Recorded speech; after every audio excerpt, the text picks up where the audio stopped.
जय Shri Ram. Mission depression free Bharat में मैं राशि आप सभी का फिर से हार्दिक स्वागत करती हूँ। स्टॉप ओवर थिंकिंग के पार्ट 6 में आज हम बात करेंगे प्यार।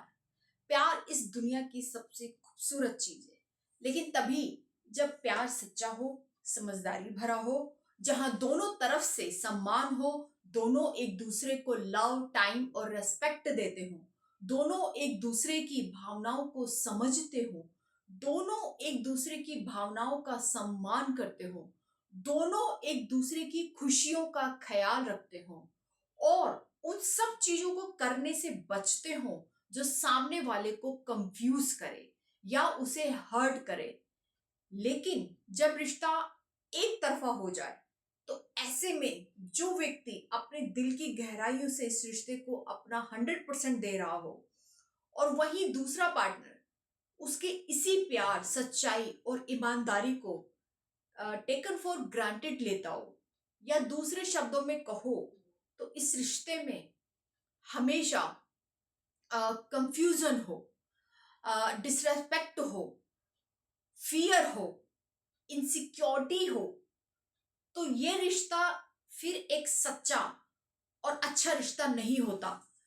क्योंकि जिस रिश्ते में स्टेबिलिटी नहीं होती, यानी स्थिरता नहीं होती, वहां कंफ्यूजन होता है। और ध्यान रखना, जहां कंफ्यूजन होता है वहां ओवर थिंकिंग होती है। अब अगर आपके रिश्ते में कुछ कुछ चीज ऐसी है जो आपको ठीक नहीं लग रही है, तो उन सब के बारे में बैठकर आपस में दोनों को कम्युनिकेशन करना चाहिए और अपनी अपनी सीमाएं और बाउंड्री साफ करनी चाहिए और साफ साफ ये बताना चाहिए कि यह व्यवहार या यह एक चीज या ये पर्टिकुलर एक चीज आपको पसंद नहीं है, आप इसे टॉलरेट नहीं करोगे या आप इसके साथ कंफर्टेबल नहीं हो। अपनी गलत फहमियों को बैठकर दूर करना चाहिए, क्योंकि रिश्ता तभी मजबूत बनता है जब दोनों खुलकर बात करते हैं। लेकिन जब बातें मन में ही रह जाती हैं तो फिर वह ओवर थिंकिंग में बदल जाती है। आप कुछ बोलना चाहते थे पर बोल नहीं पाए। जिस बात को कहा जा सकता था, अगर वो बात सोच में ही रह जाए तो यही चीज ओवर थिंकिंग में बदल जाती है। इसीलिए रिश्तों में कम्युनिकेशन और क्लियरिटी बहुत जरूरी है।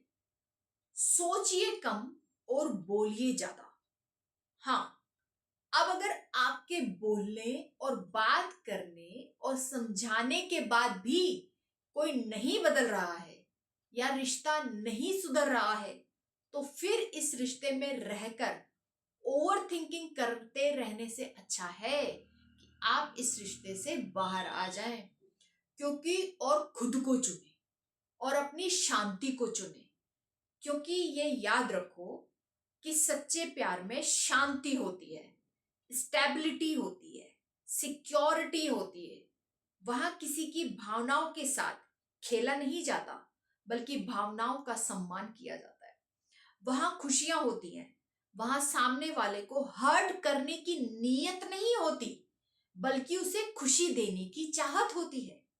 बल्कि कभी कभी रिश्ते को बचाने के लिए हमें कुछ चीज कॉम्प्रोमाइज करनी पड़ती है। पर अगर हर बार आपको ही कॉम्प्रोमाइज करना पड़े तो फिर आपको ठहरना पड़ेगा। क्योंकि रिश्ता बनाने की जिम्मेदारी सिर्फ एक पार्टनर की नहीं होती।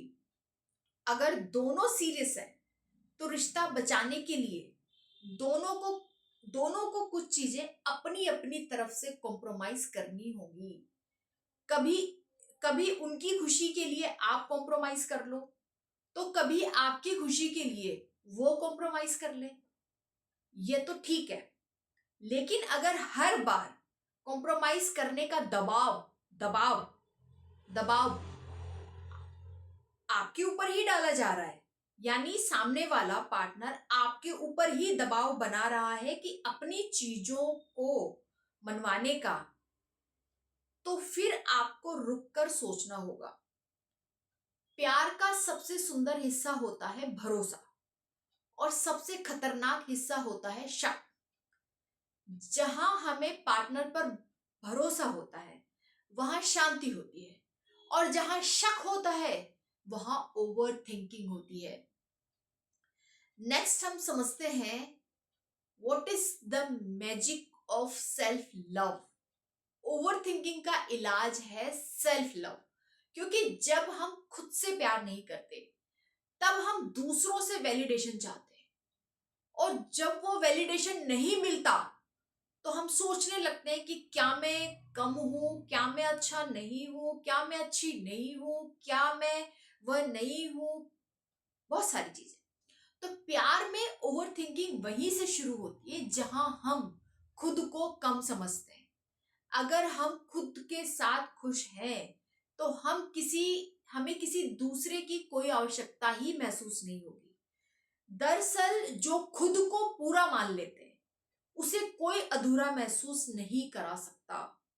वास्तविक प्यार हमें सिक्योर और कंफर्टेबल फील कराता है। वही झूठा और नकली प्यार हमें डराता है, हमें कंफ्यूज करता है, हमें हर्ट करता है। नकली प्यार में सामने वाले की इंटेंशन हमें दुखी देखने की होती है। वह हमें दुख पहुंचाकर अपने ईगो को बूस्ट करता है और हमारी भावनाओं के साथ खेलता है। तो अगर आपको किसी रिश्ते में फियर, इनसिक्योरिटी, कंफ्यूजन, अनस्टेबिलिटी और ओवर थिंकिंग हो रही है, आप अनकंफर्टेबल महसूस कर रहे हो, तो वो प्यार नहीं है। इस फर्क को समझो और अपने मन की शांति के लिए इस रिश्ते से दूर हो जाओ। इसी में आपकी भलाई है। नेक्स्ट हम समझेंगे कि जब कोई रिश्ता छोड़ना जरूरी लगे। देखो, कभी कभी ना किसी रिश्ते को छोड़ना हार नहीं होती, बल्कि यह खुद से प्यार करने की शुरुआत होती है। किसी भी व्यक्ति को या किसी भी रिश्ते को अपनी शांति पर हावी मत होने दो। प्यार सुकून और शांति देने के लिए होता है, परेशान करने के लिए या हर्ट करने के लिए नहीं होता। और अगर तुम सच्चे हो तो बस भरोसा रखो, और अगर सामने वाला भी सच्चा है तो डरने की जरूरत ही नहीं है। और अगर आप दोनों सच्चे हो तो ओवर थिंकिंग के लिए कोई जगह ही नहीं होनी चाहिए। ठीक है। सबसे पहला प्रयास किसी रिश्ते को सुधारने का होना चाहिए। हाँ, अगर आपके सारे प्रयास व्यर्थ हो गए हैं तो फिर उस रिश्ते से बाहर निकल जाना ही समझदारी है, ना कि उस रिश्ते में रहकर ओवर थिंकिंग करते रहना। ठीक है।